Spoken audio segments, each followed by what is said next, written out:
to, hindi na nangunguha ng gamit sa truck. Pinapasok na yung driver.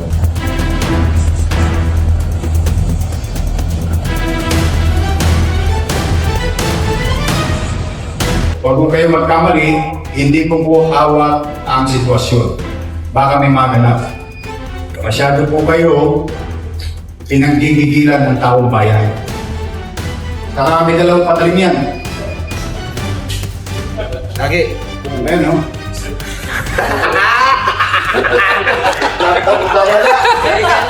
Ba't yung ginawa? Pinapasara to bata. Bumagay ka ba? Ha? Huwag mo gawin solve yung microphone mo. Baka mamaya.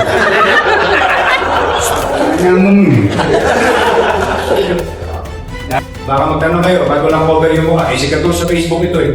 Pati ano difference. Masyadong malala ang ginawa ng inyong mga anak. Ay, magandang araw sa inyo. Muli, maraming salamat sa oras na pinagkaloob niyo sa amin.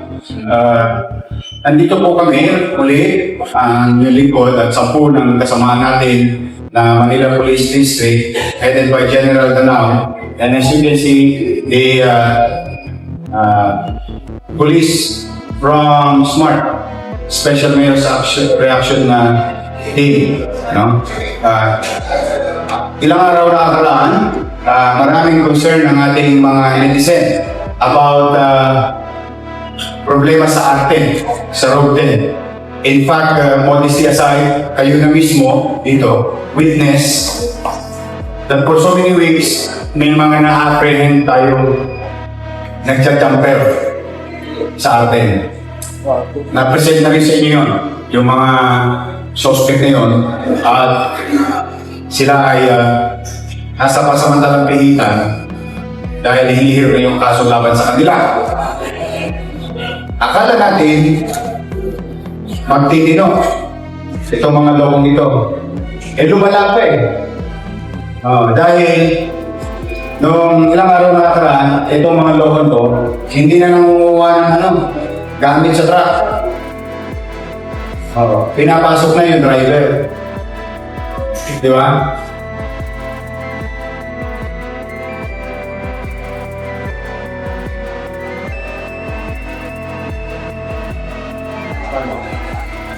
Nabagok lang.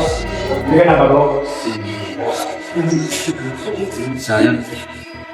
Anyway, nag-alala yung ating mga netizen doon sa nakita ng bayan. So immediately, Special Mayor's Reaction Team reacted on the matter, give them directive, hanapin itong mga tulungan ito. Sa awa ng Diyos, ito po siya. Lumapit Christopher. Person of interest siya, and only to find out, he has a pending warrant of arrest on a different case with the same nature. Robbery. Kaya sa may-ari ng kotse na may camera na nakakita ng insidente, maraming salamat sa iyo. Kundi dahil sa iyo, hindi mo in-upload yung video na yun, hindi namin mabibigyan ng mustisya yung ginawang pang-aabusol, pang-api sa driver ng truck doon sa atin. Now, we have pictures.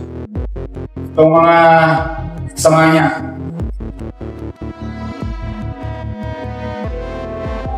Ako po, sa mga magulang, sa mga batang ito, ako po ang inyong lingkod. Kung nanonood kayo, mga nanay, mga tatay, nakikiusap po ako sa inyo, isuko nyo na yung anak ninyo. Hawak na po namin ang mga pangalan,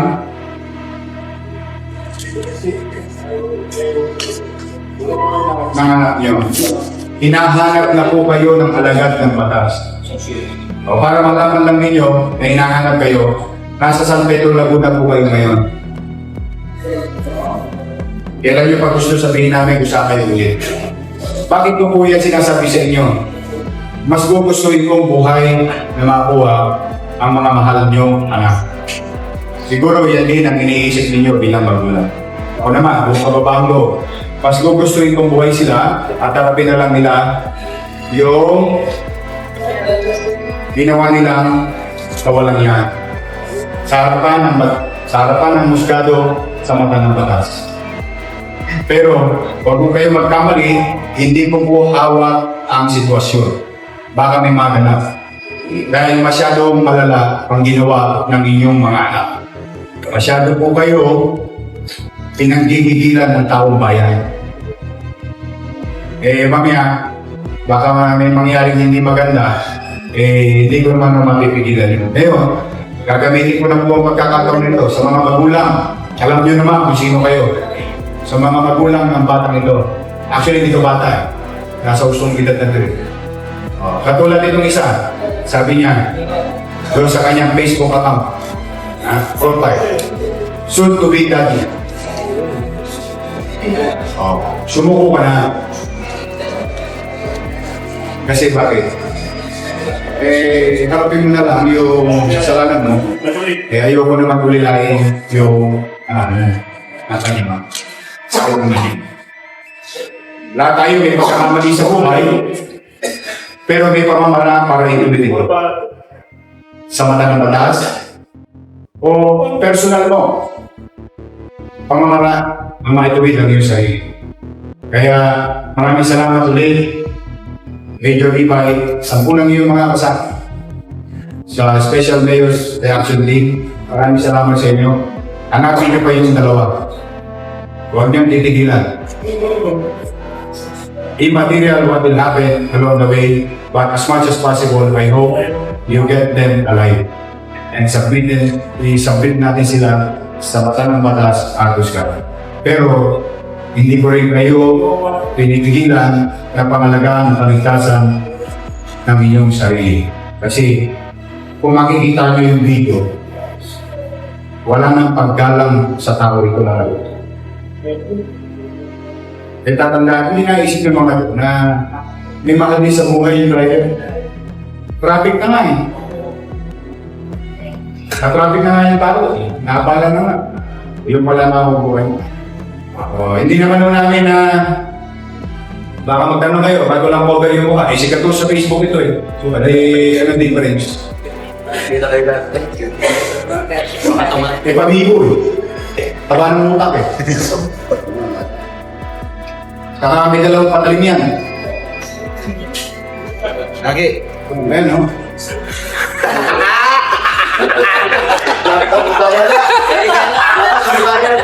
Masyadong major. Dapat pati mo kalmuto. Hindi, pero hindi kasi serious matter yan. Kasi bakit? Dati nangangagaw lang ng namimitas ng tenga na may tenga.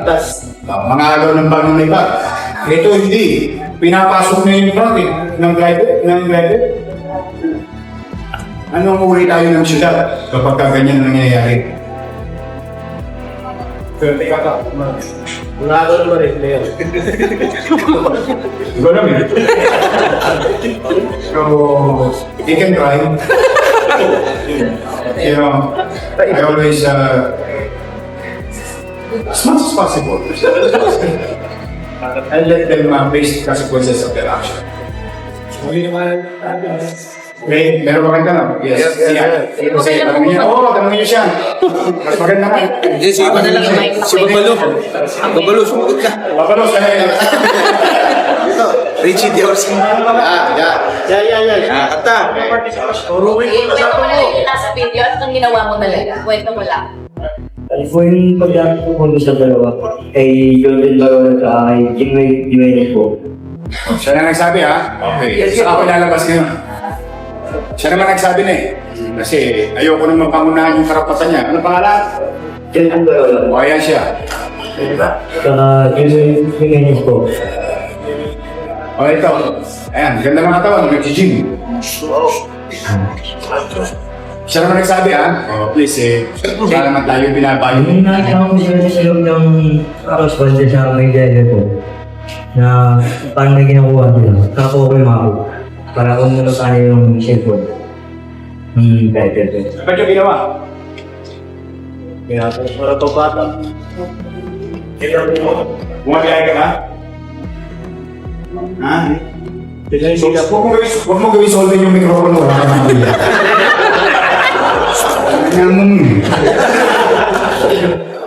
Hawakan mo lang. Sir, magkano niya naisalga yung cellphone? Ginagawa ng sarili sir. 1,000.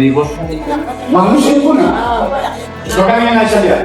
Sila pumiyari. Di ba kayo naawa doon sa driver, idol? Di kayo naawa doon sa driver. Kasi Ha? batak. Batak yan, kaya naman ako. Kawawa sila. Kasi wala na pang map. Kasi sinasabi po ng Manila Police na madalas na-target yung truck driver na hindi lang sila makakabot sa inyo dahil baka rumesback kayo. Totoo ba yung gano'n? Bakit sila pinatarget nyo? Medyo po, Lakas ginabuhan din yung wala naman po, kami naman po. Pag-iusan po namin yung namin. Nagulat na lang po na itatanong na sa akin kanina po. Pero hindi mo lang may camera. Kaya kayo, mabiling talaga kayo ng ano. Hindi naman ako commercial model na camera. Yung dashcam talaga, it helps Kaya nga ipinagpapasalamat ko doon sa netizen Pinag-load niya Our attention was called. Here we are there. Yes, sorry. Gumagamit ka ba, idol? Oo, yes. Gumagamit ka? Ha? Bumabiyahe ka? Magamit po yan. Saan ka kumuha na pamili? Hold up. Ewan mo. Hindi kaya tulang biyahe? Okay po yan. Nakakailan ka? Kasi nagkakaroon naman dyan. Magkano ang ngayon? Isang biyahe? 200? Ilang kayo? Pag tatlo, 600. O 200, hati-hati kayo tatlo. 200. Ilang piraso yun? Isang piraso lang. Ilang minuto? Ilang guhit yun? Sama na nga namin yun. Gusto mo pala usok Maraming tanso. Di ba yung wire? Saglit. Sulugin mo, may tanso ka na, iusok ka pa. Hindi na namin, usok ka doon. Baka hindi maintindihan ng viewers. Ano ba yung tinatanong nyo? Baka hindi maintindihan ng viewers. Ano yung tinatanong ko? Tinatanong ko kung adik siya. Sabi niya, adik lang siya. Sabi ko, tulak biyahe ka ba? Kasi minsan para makabiyahe ka, kailangan mo tulak. Para kanyang ka. Kaya may ganun kasi mga tao, kapag wala ng, diba, hindi kaya ng hold up, hindi kayang mamerwisyo ng komunidad. No? Ang gagawin, babiyahin na lang. Ay, tutulak na lang. Doon sa kilala niya, may perang adik. Siya magdadala. Di may picture siya. Yung picture niya, yung konsepto niya, pang-ikot. Yun yung pamabiyahin niya. Ay, hindi daw. Yung sinasabi naman niya, 200. Parang nga magandang session. Tatlo sila, biyahe-biyahe.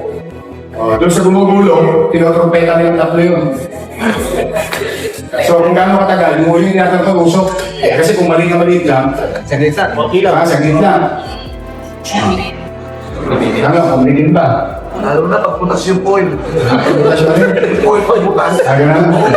Bago yun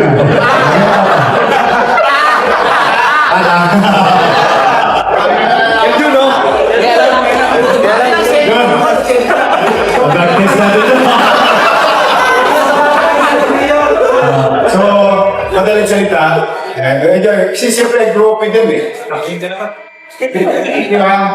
Although, tawa naman na Diyos sa tapos ko sa nanay ko, dahil may higpit ang nanay ko, may higpit ang tatay ko. Never akong bumiyahe. Kaya kita mo nga na, tinutropeta niya yung microphone. So, yun yan. Kaya alam mo yung habit. Kaya, Nakakalungkot. Talagang ang droga, marami sisirain buhay. Kita niyo ito, may tsura naman.